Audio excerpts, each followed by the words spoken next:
Welcome back to the Mystical Lunar channel, where I do revisiting James Bond and other film-related content, but mainly it's James Bond.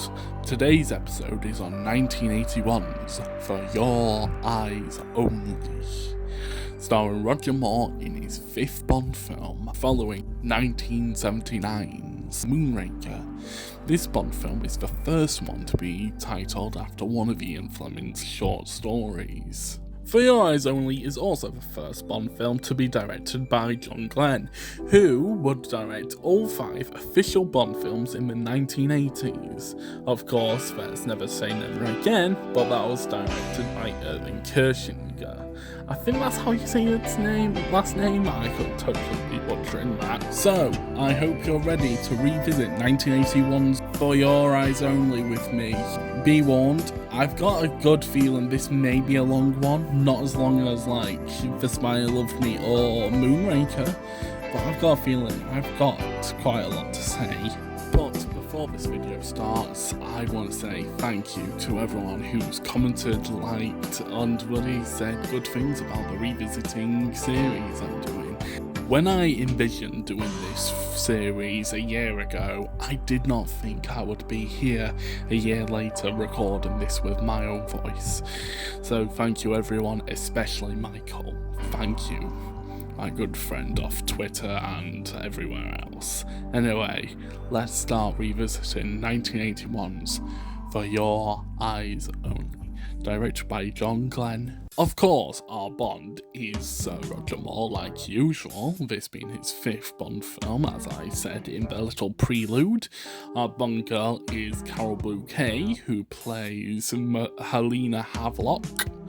So, yeah. Fun fact. Ornella Muti plays Princess Aurora in the bloody excellent film Flash Gordon. Go watch it if you fucking haven't, it's fucking fun. Was given the role first, however declined, and later regretted it. If she accepted the role, this would be a little Flash Gordon reunion. As Topol, originally set up as the villain, but later the amazing ally he is, plays Dr. Hans Zarkov in Flash Gordon. And honestly, he's one of my favourite allies in the franchise, up there with Corinne Bay, and a couple others like Tibbet from A View to a Kill. Julian Glover plays villain Aristotle Christotos, who, this is your bloody by episode recommendation by bloody me, has a great bloody coincidental podcast released by Spyard, which I highly recommend, especially if you're a big fan of Julian Glover. It doesn't go that deep into his career bloody as a whole, but it does go into some great moments, and it was a little coincidental being released after Topol's death, sadly. And finally, former figure skater Lynn Holly Johnson plays Christos' niece BB Doll. Yet another episode I highly recommend, this time coming from Really 007, is their recent interview with Lynn Holly Johnson, which once I saw the YouTube premiere to it, I was a bit shocked. So, that concludes the beginning of 1981's For Your Eyes Only Revisited. So now let's get on to the film commentary, I call it, of 1981's For Your Eyes Only. That is the closest you'll hear me sing in this franchise, most likely. Right, the gun barrel. I really enjoy the score by Bill Conti, who's best known for the Rocky franchise as well as For Your Eyes Only, in my opinion. Honestly, I prefer him as the composer of the Rocky franchise, and this is one of my personal favourite scores of the franchise. This is surely one of the last times where it doesn't bloody slowly zoom out the gun barrel once it's over, and bloody pops up instead of zoomed out. I hope you know what I mean by this. And here's bloody Tracy's grave, connecting For Your Eyes Only to On Her Majesty's Secret Service. This is the second time in the Roger Moore era, after The Spy Who Loved Me in the Majav Club. But in The Spy Who Loved Me, he was just mentioned he was married only once. Here's Blofeld, yet again voiced by Robert Leggetti, I think his name was. I forgot his name, he's not been in the franchise in a good while. And honestly, unpopular opinion, I enjoy this pre-title sequence. It's stupid, but great fucking fun. Despite loving this pre-title sequence, honestly, I think this is the bloody Roger Moore era pre-title sequence I don't think I can talk quite a bit about because it's quite straightforward, honestly. The winner for best facial expressions by a Bond actor goes to Roger Moore in For Your Eyes Only for this face let alone. Honestly, Roger Moore just bloody has brilliant expressions throughout its bloody tenure. And this pre-title sequence I fucking love because of his bloody expressions. Just bloody brilliant. This is just brilliant, especially with Roger Moore's bloody line of "keep your hair on." Honestly, just brilliant. You see bloody Roger Moore's smug smile that bloody no one else can do as great as him. Bloody hell. Roger Moore's just the best at fucking facial expressions, isn't he? Mr. Bond!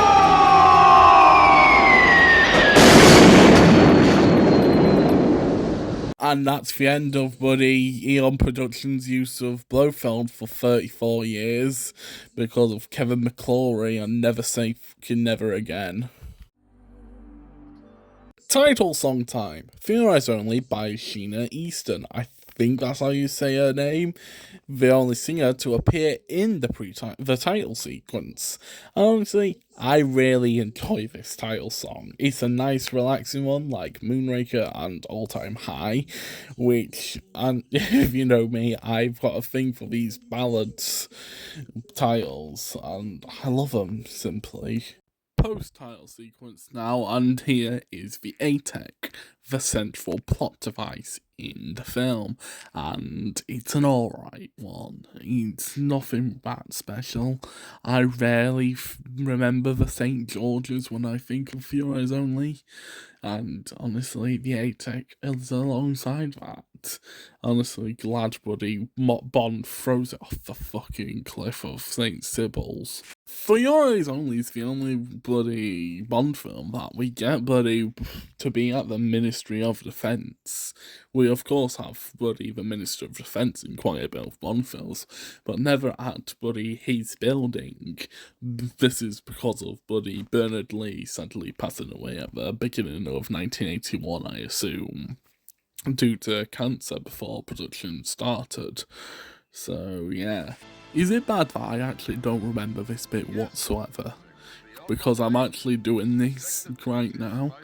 I don't remember this bit. Sure, I haven't seen For Your Eyes Only in a year almost now, because we're at the beginning of November as of time of recording and hopefully releasing this. But I haven't seen this in a good while. But I don't remember seeing General Gogol this early. And of course this sets up bloody the Aristotle, aka Julian Glover, to be a sneaky agent, setting up bloody Topple as the villain, but in reality he's an ally. Our good friend and ally Max the Parrot, played by Chrome the Parrot, owned by Diana Rigg. And Chrome would also return in another John Glenn Bond film, 1987's The Living Daylights, as the Parrot what's in bloody Bladen Safe House. I'm personally not the biggest fan of bloody this bit on the Havelock's yacht, boat, is it? Genuinely, I'm not the biggest fan, especially it being a massive plot device for bloody Helena setting out for bloody revenge. I'm not the biggest fan of it. Sure, I really enjoy this Bond film, spoiler alert, but I'm not the biggest fan of this. That hat throw there is the last time that the bloody hat gets thrown off of Bond's head, and it's a sad bloody time for the franchise. A bloody time of change, not seeing this anymore. Honestly, let's bring it back for Bond 26, I think. It's something very small, but it'll make bloody me a little smile if it returns. That is, of course, being because Bernard-Lee sadly passed away before production started. A very nice title drop for Your Eyes Only, with the MI6 operation details. Where Gonzalez and ultimately Locke is feels a little Playboy mansion to me, honestly, with all the women around. And there's even bloody magnificent promotional image of Roger at the set of this. And if I find it, I'll post it on Twitter a few days after this, I want to say. Speaking of Locke, here he is, the man who paid off Gonzalez to assassinate the Havelocks. The Roger Moore era always had some good little car chases, however this is one of the worst ones, unfortunately, because of how great the chase scenes are, because The Spy Who Loved Me is excellent, Moonraker is especially excellent, Live and Let Die is excellent, Octopussy is excellent, Band with Golden Gun is bloody fun, and A View to a Kill is alright, I guess. So this ranks above A View to a Kill for me in Roger Moore era car chases. Although the score here is super bloody excellent. I love the Your Eyes Only score. I have, mentioned that many times because it's simply fucking magnificent in my opinion. Why don't you try the identigraph? John Glenn bloody brought out the best of Desmond Llewellyn in his tenure of Bond director, in bloody every one of his Bond films. Stinging in the Rain. Of course, being a reference to the 1952 Gene Kelly musical Singing in the Rain, which is one of the greatest musicals of all time, in my opinion.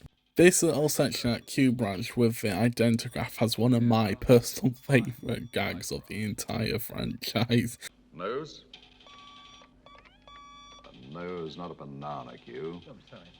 Just brilliant. And Desmond's, afterwards, it's just even better. Just brilliant. Of course, here we meet Bond's first ally, Luigi Firenze, an alright character in my opinion, not particularly memorable like most of the other characters in Your Eyes Only, but he has some good little moments, but not that many like Topple or BB. Here's our favourite figure skating Olympian to be, BB Doll, of course, trained by Brink, and a nephew to Christatos, who she calls Uncle Harry, of course.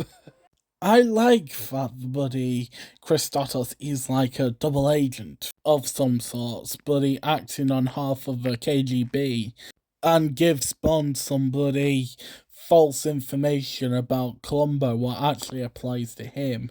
So yeah, he's good. I like this sort of dynamic, but it's not played excellently, sadly, because I much prefer most of the other villains in Roger Moore's era. I'm not the biggest fan of this little action set piece. Sure, I like how it's set up with, of course, that person with the crossbow and the motorcycle wheel just a few seconds before, but I'm not that big of a fan of this section because I don't know why.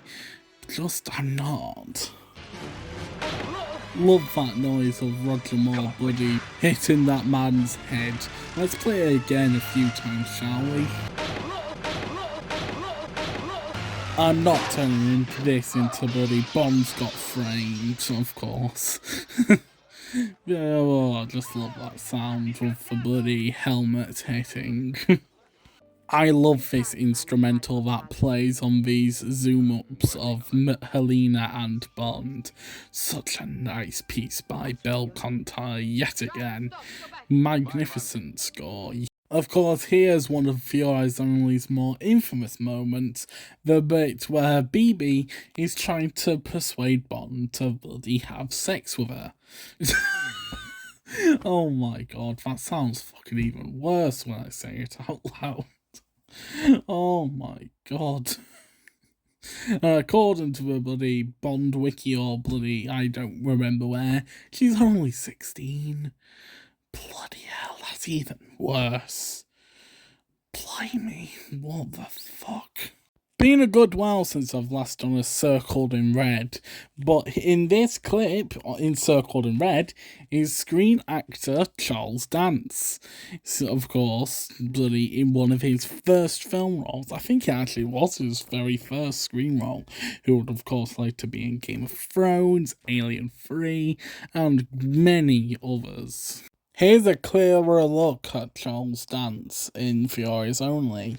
Such a very nice bloody introduction to the excellent ski chase segment featuring a wonderful piece of Bill Conti's score. Just fucking love this chase. Of course, we bloody see for the last time our favourite Tipsy Tourist, and honestly, I love this bloody score. Such a brilliant piece. Speaking of the Tipsy Tourist, here he is, in his last appearance of the franchise, sadly. Always a character I slightly miss. Of course, we've still got Michael G. Wilson in each Bond film to spot, but it's not like the Tipsy Tourist. Now we're at the skating rink where we see BB for the last time until the climax, and it's the last time we see Luigi until his unfortunate death from one of Buddy Christos' men, which is set up to be Topol, aka Bloody Columbo. Yeah, it's alright. I wish we saw more of Luigi, like I said earlier, because of this, but it's nice to see BB again. I'm not that big of a fan of Buddy the ice rink fight. I know it's a little gruesome, partially, but I'm not that big of a fan personally. It's just alright, I guess. And Buddy this is like to set up Luigi's death. Now we're at the casino/restaurant where Bond meets Christos and sees Topol as Milos Columbo for the first time. And honestly, it's a nice little bit what Buddy sets up Countess Lisi. I think it's Lisi, I can't remember. But she's played by Cassandra Harris, who was Buddy Pierce Brosnan's wife until she died, making Brosnan possibly the only Bond to be a widow. Honestly, because I don't think Rog is a widow. I don't think Connery is. I don't think Lazenby is. I don't think Tim is. I don't think Craig is. So Brosnan's the only bloody Bond to be a widow. Not Bond himself, but the actor to be a widow. Of course, here is where Julian Glover points out Topol, aka Columbo, and says, Buddy, he's the main villain and he's wanting the ATEC for the Soviets. But in reality, it's him, which is, honestly, when I first saw this, I didn't really expect that this was a twist, I want to say. Of course, I can't remember in these days, as it was a while ago, but yeah, I think I was surprised by the twist, but I don't really remember now. Glad to finally get onto Topol in this, and honestly, I love him, if you can't tell. And I love this scene of him listening to the tape conversation between Bond and Aristotle. It's one of the greatest moments in Furious Only, in my opinion. And every time I have a pistachio, I always think of Topol. Of course, this was Topol's suggestion that Columbo eats pistachio nuts. Countess Lisi's death is probably the most emotional death Roger Moore's Bond feels in the franchise, because he doesn't really get emotional with people's deaths. VJ is alright, and I can't really think of that many others, because that bloody Moore's Bond is affected by me very much. So yeah. That is a very nice, lightly tapping of the xylophone, I want to say, in the score, just before Bond's captured by Topol's men. Honestly, I really like that little touch, leaving some suspense. This is making me a little sad seeing Topple and more, with both having now passed on. Honestly, I love this conversation that Buddy Bond is suspicious that Topple is actually the villain, because of Aristotle being a trusted MI6 ally. And I really love Topple's outfit in this scene. Such a lovely look for Topple. Honestly, miss you so much, Topple. You were amazing in Fiddler on the Roof 1971, Flash Gordon 1980, and of course, For Your Eyes Only. Just an amazing actor. Oh, he should have won Best Actor, not Gene Hackman, in my opinion. Now we're raiding Christos's supply warehouse in Albania, is it again? I think it is, from memory, and I do like this little bit. Once upon a time ago, I would have said the film only gets good at this point, but I love the film, and I find many great moments, even though I find the second hour slightly drags on a bit. Of course, here we see the bloody Aristotle's team's scuba outfit that they later use to bloody attack Bond and Helena when they try get the ATEC from the bloody St. George's. Despite this being one of Roger Moore and Bond's coldest moments of all time, this is of course infamously known as one of Roger Moore's least favourite scenes of his tenure. Yet, it's an amazing scene that shows Bond's coldness. Of course, this is more famously known for not actually being filmed underwater, because of something with Carol Bouquet, but I forgot what it is at the current moment. Cutting a little forward, as Bond and Helena are down at St. George's ruins, Christos is above. And of course, Buddy bringing down that robot, I think, as the driver. I honestly don't think I see that driver any other scenes. This bit always gets me every once in a while when I watch For Your Eyes Only. It may happen when I finally rewatch it in a good few weeks. Cutting forward again, and now we're at this bit where Christos Buddy throws Bond and Helena overboard for Buddy. I forgot the name of Helena's boat, if it even does have a name. Of course, I think this is bloody taken from the novel Live and Let Die, I think I've heard. Of course, I haven't read any Fleming yet. Hopefully by the time of Casino Royale Revisited, I've read Casino Royale. But I really do enjoy this moment. It's a nice little bit of suspense as you see the sharks underneath and the coral reef Buddy strike Bond's arm. This is the second time Buddy Roger Moore's Bond's actually against a shark, isn't it? Why do I have Buddy this in my head most of the time when I think of For Your Eyes Only? I have no idea. And I even bloody say it sometimes in fucking Max's voice. I don't know why, but honestly.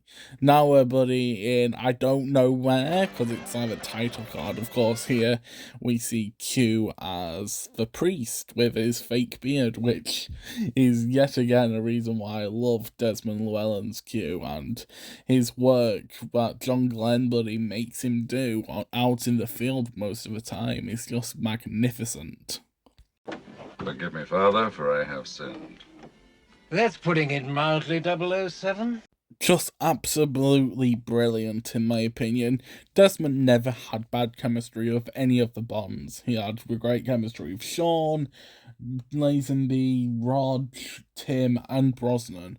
All five of them were amazing with Desmond, in my opinion.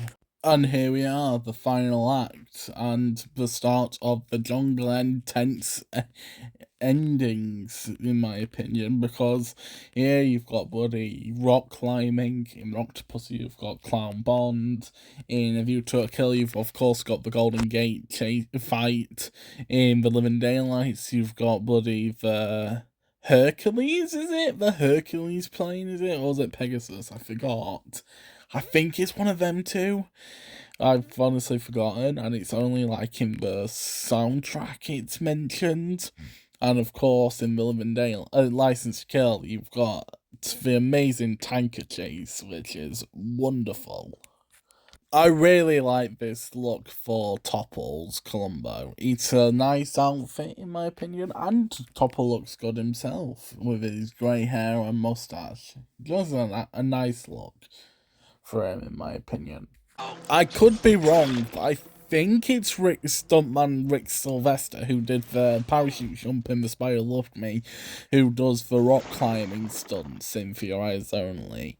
I think I could totally be wrong, but I know Rick Sylvester is somewhere in the production of For Your Eyes Only, so I think it's the rock climbing stunts. Gogol's inclusion here is very odd, in my opinion, because I don't really think of Gogol when I think of For Your Eyes Only. Sure, I think of him Buddy in Octopussy slightly more, even though that's a very, very small role for him. But, yeah, of course, it makes sense, because the Soviets want the bloody A-Tech, but Gogol, though, I don't know. Did he really need to be in For Your Eyes Only? I don't think so. No, Melina. That's not the answer. We'll turn him over to the Greek police. It's interesting that Bond wants to capture Christatos to make him like the only Bond villain to actually be captured, not killed, apart from Blofeld, who just escapes every fucking time. Easily one of my favourite endings in the Bond franchise, and that's bloody because of how ridiculous this ending is. A parrot speaking to Maggie fucking Thatcher. Margaret Thatcher is in For Your Eyes Only. I couldn't believe it when I first saw For Your Eyes Only myself, when I first saw it, because of how bloody atrocious Maggie Thatcher is for bloody most. Just a bloody ridiculous ending. Yet, I fucking love it. Of course, this is the end of Your Eyes Only Revisited, so now let's go on to my conclusion before I end this video off. And by the looks of it, if it's the final cut that manages to stay, it's quite a long one, and the longest one yet in James Bond Revisited. In conclusion, For Your Eyes Only is a solid Bond film, in my opinion. Not at the heights of Moonraker and The Spy Who Loved Me, directed by Lewis Gilbert, of course, but a solid entry in the first of the 5 Bond films directed by John Glenn. Of course, I love Topple, and of course mentioned how much that I dedicate so much of this channel and my social media presence as a whole to him, because he is one of the best allies for me, in my opinion, or just the best, because he's excellent. And when I found out that morning, really, of March 9th, 2023, he sadly passed away to the Alzheimer's he had, honestly, it bloody struck a chord in me. And ever since, I've been on bloody Twitter as a poster instead of just a bloody reader like I was.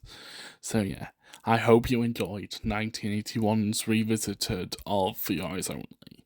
This video has been good fun to bloody make, but not as much as, say, Moonraker, where the bloody chase in Venice was a fucking blast to record.